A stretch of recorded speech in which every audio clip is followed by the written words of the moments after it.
नमस्कार. आज आपण एक अॅक्रोनिम बघणार आहे. Doctors ABCDE. इमर्जन्सी सिच्युएशन्स कुणाच्याही आयुष्यात कधी येऊ शकतात. त्यावेळेला तुम्हाला काय करायचंय याची थोडक्यात माहिती देऊया आपण ह्याच्यातून. तर त्याच्यामध्ये काय की डॉक्टर्स म्हणजे पहिलं डी. तर डी मध्ये आपण काय बघतो की डेंजर.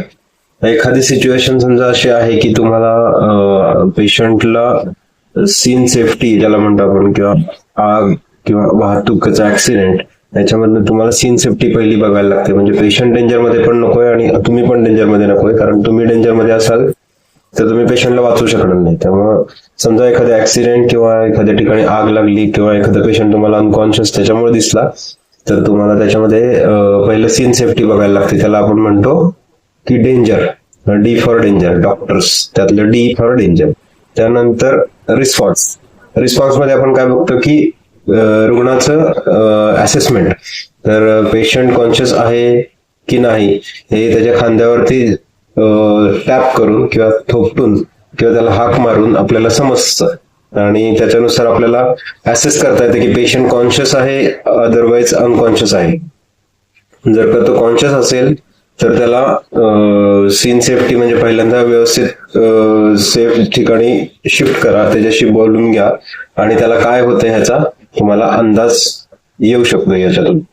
किंवा त्याला एखादी जखम झाली असेल तर तिथं तुम्हाला प्रेशर बँडेज देणं किंवा ह्या बाकीच्या गोष्टी तुम्ही करू शकता. पण पहिलंच काय की response, check for response, that is R is response.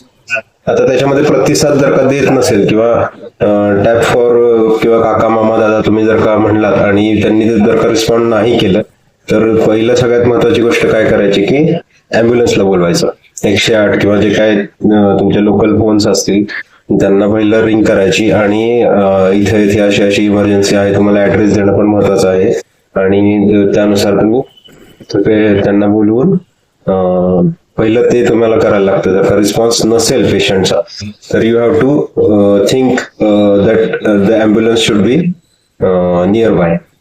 Then next what you can do is, जोपर्यंत अँब्युलन्स येत नाही तोपर्यंत तुम्ही पेशंटचा एअरवे चेक करून घ्या. एअरवे म्हणजे श्वासाचा मार्ग.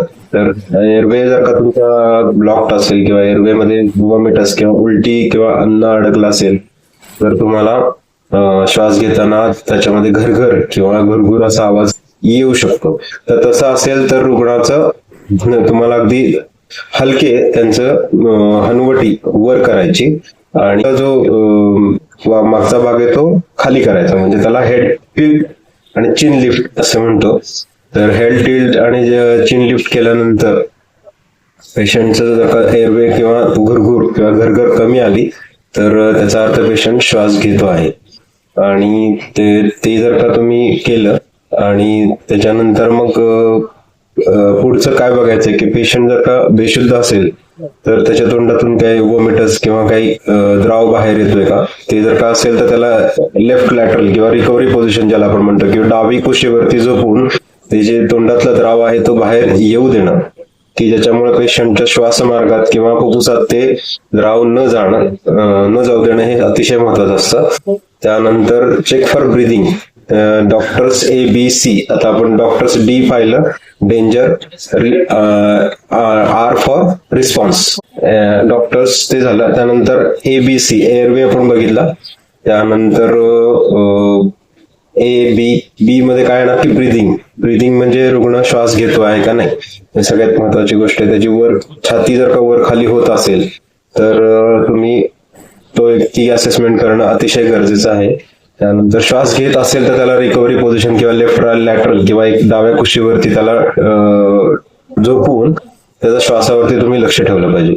श्वास जर का घेत नसेल तर तुम्हाला इमर्जन्सी तुम्हाला सीपीआर म्हणजे छातीवरती प्रेशर देऊन हृदयाची गती किंवा हृदय चालू करणे हे तुम्ही करणं गरजेचं आहे. जर का तुम्ही एकटेच आहात तर तुम्ही ह्या गोष्टी करणं गरजेचं आहे. त्यानंतर त्याची रुग्णाची जर का पल्स लागते आहे का नाही, तुम्हाला पल्स चेक करणं जर का शक्य असेल तर ठीक, नसेल तर तुम्हाला ते शिकलं पाहिजे. आणि रुग्णाची पल्स लागते का नाही हे बघणं गरजेचं आहे. जर का पल्स लागत नसेल तर त्याला कार्डिओपल्मनरी रिसक्सिटेशन असं आपण म्हणतो, की छातीवरती चेस्ट कॉम्प्रेशन्स देऊन आणि कृत्रिम श्वासोश्वास देऊन त्याला 30:2 असं एक त्याचं हे आहे, रेशो आहे. म्हणजे 30 chest compressions followed by 2 rescue breath. म्हणजे कृत्रिम श्वास तुम्ही देऊ शकता. तर तो कृत्रिम श्वास तुम्ही जर का तुमच्याकडे काहीच अवेलेबिलिटी नसेल तर तुम्ही तोंडाने तो द्यावा लागतो.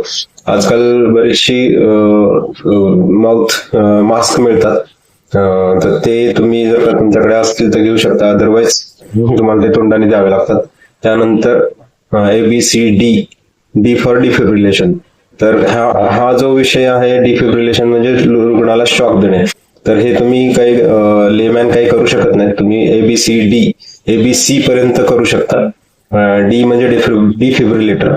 तर ते तुम्ही डॉक्टर्स येण्याची वाट पाहून ते पुढच्या गोष्टी तुम्हाला मार्गस्थ करणं गरजेचं आहे. आणि त्यानंतर एक्सपोजर म्हणजे काय, की रुग्णाला कुठं समजा जखम झाली असेल किंवा ब्लिडिंग होत असेल किंवा रक्तस्राव होत असेल तर त्याला कॉम्प्रेशन बँडेज म्हणजे दाबून धरणं. कुठलाही रक्तस्राव हा कमीत कमी 5 मिनिटं जर का दाबून धरला तर तो थांबतो. आणि त्यानंतर रुग्णाला थंडी वाजत असेल तर मग तुम्ही बाकीचं थोडंसं गरम वातावरण तयार करा किंवा पांघरून रुग्णाच्या अंगावर घालून तुम्ही ते अचीव करू शकता. तर आज आपण हा अतिशय महत्वाचा डॉक्टर्स ABCD हा उपक्रम पाहिलेला आहे. आपण थोडंसं समराइज करू.